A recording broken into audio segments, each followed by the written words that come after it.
Bapak Ibu dari SKPD, baik dari SKPD 8 kabupaten di Dulang Mas, Kedul dan Banyumas, kecuali Kota Magelang yang tidak kami bilang karena ini berbicara desa, jadi kota sudah kaya kalau sama desa gitu kan. Bapak Ibu dari seluruh camat di Kabupaten Kebumen ada 26 kecamatan yang hadir baru dari fraksi Kebangsaan Bangsa, semua fraksi kami undang dan seluruh pimpinan. Yang pertama-tama kami mengucapkan alhamdulillah atas perkenan diseminasi membangun kedaulatan desa untuk proses integrasi dan sinergi menambah bahasa program kami itu bahasa closing program Pak Wali. Jadi program ini sudah saya mulai sejak 25 April tahun 2013 dan waktu itu Pak Bupati mewakilkan Pak Asisten juga harus tahu itu intinya gitu. Jadi kalau ingin ngajari transparansi ya awal tahu, akhir juga tahu. Jangan awal tahu di akhir wassalam gitu kan, yang biasa ngerundelkan kawan-kawan di desa itu seperti itu gitu. Bahwa forum masyarakat sipil ini memang sebuah forum yang dibangun oleh kawan-kawan yang dalam tanda petik ya jelas ya tidak jelas gitu, tetapi mempunyai visi. Visinya adalah untuk bagaimana membangun kedaulatan desa. Sejak 2003 meskipun proses kami berdiskusi itu tahun 2000, jadi sangat panjang proses yang kami lakukan dan alhamdulillah 2000 sampai sekarang kami masih eksis untuk bagaimana mengawal proses yang ada di desa. Nah, perjalanan kami sudah sangat tentatif. Jadi sudah saya sebutkan tahapan di mana kami berada pada tahapan yang harus prihatin, gitu. Tetapi dari 7 tahun itu ada hal yang spektakuler PP 72 tahun 2005. Kenapa saya katakan progresif? Karena waktu itu perda kami 10% dari total APBD Pak Bupati. Begitu PP-nya turun, di belakang ternyata 10% setelah dikurangi belanja pegawai, jadi sisanya sisa. Kalau waktu itu tidak, gitu. Kalau di Kebumen sangat progresif. Tetapi banyak contoh nasional, terutama soal prasyarat. Saya pada nomor 3, sebelum Indonesia mengenal RPJMDes, RKPDes, Kebumen sudah mempunyai itu. Dan alhamdulillah sampai Undang-Undang nomor 6 ini itu masih digunakan oleh nasional. Kita tidak lupa bahwa ini kebanggaan kita, hasil kreativitas ini. 449 desa dalam 26 kecamatan itu sudah punya sistem informasi desa, sudah membentuk TKP 2 Kades.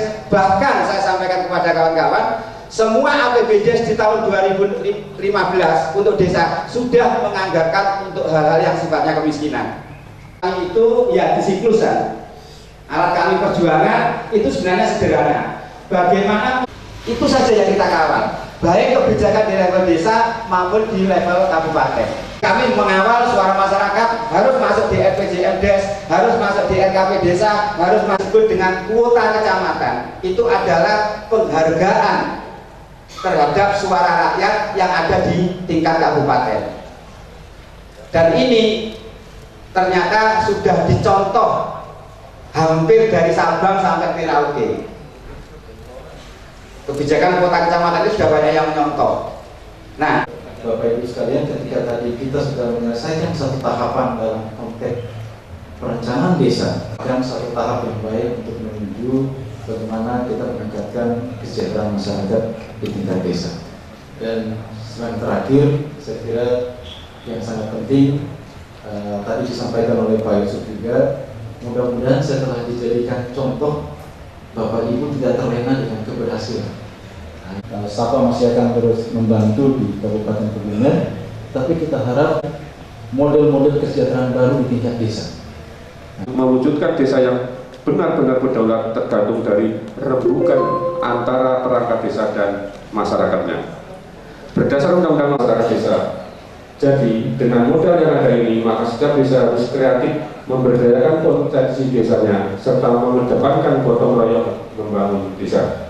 Kalau modal dan sumber dana aset desa ini dijual dan diakuisisi oleh pihak luar, misalnya dijual untuk investasi yang tidak menguntungkan ataupun tidak dikelola dengan baik, maka daulat desa yang diinginkan hanya sekedar mimpi yang tidak bisa menjadi kenyataan.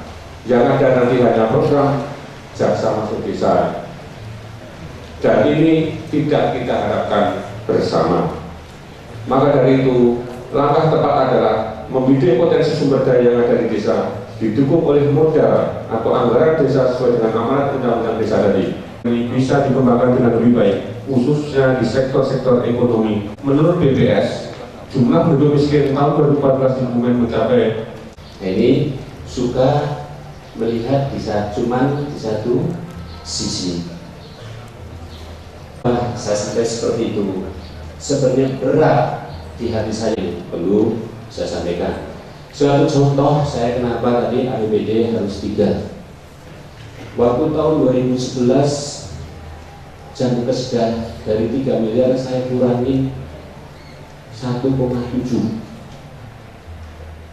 Ini contoh. Ada masyarakat nanya, wah Pak, bagaimana nggak program masyarakat? Uang kesehatan aja dipotong. Jangan seperti itu Mas. Dari 3 miliar aja kepakai 1,6. Janin lu yang ngisi Mas. Nyung kemen garap nyalonkan dalam kemiskinan Kebumen rong 0,70%. Dari jumlah 1,3 kurang lebih 160.000 jiwa. Itu yang luar biasa dan sangat luar biasa. Saya baca waktu itu tahun 2010, apa sih kemiskinan? Kalau sekarang ini nggak nambah ya Pak, tak beda. Kalau dulu masih 14 indikator, sekarang 26, 14 baru rampung. Kok nambahin maning ya gitu? Ya. Jadi ini kembali ke kemiskinan. Orang mantek-mantek Mas. Orang mantek-mantek. Kenapa saya sampaikan seperti itu? 14 indikator keurung rampung. Contoh, salah satu tentang pendidikan. Pendidikan diwajibkan 12 tahun. Kabupaten Kebumen baru hampir 60%. Deh. Ini salah satu indikator juga tentang pendidikan kemiskinan. Jadi sudah sampaikan Mas Yusuf. Keperluan dan kepala desa sekarang ini pintar-pintar, alhamdulillah, insya Allah nanti semuanya bisa jalan seiring dan termasuk informasinya dari desa itu bisa jalan. Ini salah satunya. Kadang-kadang aku nang pusat yang ngomongin ini nanti Mas. Kadang-kadang ya satu rampung pegel buka aturan terus yang dilihat yang di kampungnya RCPD terus kayak masyarakat kacamata juga. Nah, ini saya bicara yang relatif tentang Kabupaten Kebumen. Saya sudah berusaha. Pada waktu saya pertama dilantik, saya baca apa yang kita bisa dorong di Kabupaten Kebumen. Kalau bahasa pertanian mau dibolak-balik, nyekolah anak SD pun ora cukup Mas. Kabupaten Kebumen sih diarani wong sugih 25 bau. Diarani wong mandan sugih 1 subin. Nggih, kecuali bengkok-bengkok lurah kidulan.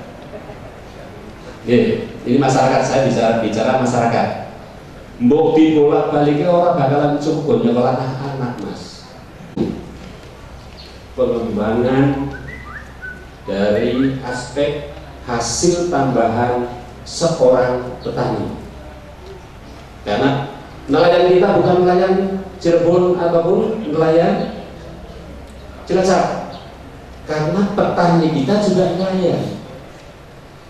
Pedagang kita juga, petani kita juga pedagang. Ya, petani kita juga peternak. Jadi hal-hal yang seperti ini saya dorong semuanya, dari mulai nelayannya maupun pedagangnya maupun peternakannya. Inilah yang mungkin saya belum sampai untuk bisa menurunkan kemiskinan di Kabupaten Kebumen. Itu salah satu jalan saya, karena saya tadi disampaikan antara 22,70 ke 19%. Itu sebenarnya saya nggak perlu disampaikan di sini, janji di hati saya. PAD Kebumen sampaikan juga tidak ada istilah retribusi tambahan 14 pasar untuk Pemda, tidak ada untuk yang sesuai dengan hitungan biar nggak salah kita untuk statistik. Kalau jumlahnya ada 249.000 kalau statistik jangan tanya saya. Kenapa saya sampaikan? Kecamatan Kuring 22 Indrianingsih perangkat desa Harjodo Kecamatan Pasron.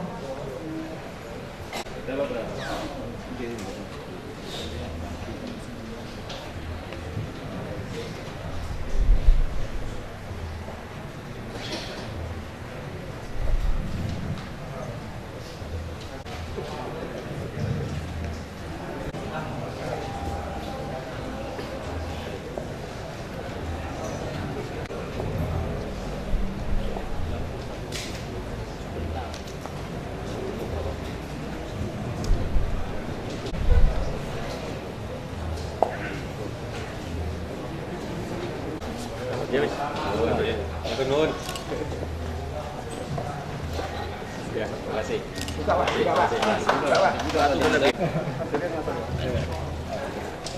Di anu dulu, Pak. Ini foto sama sini, Pak.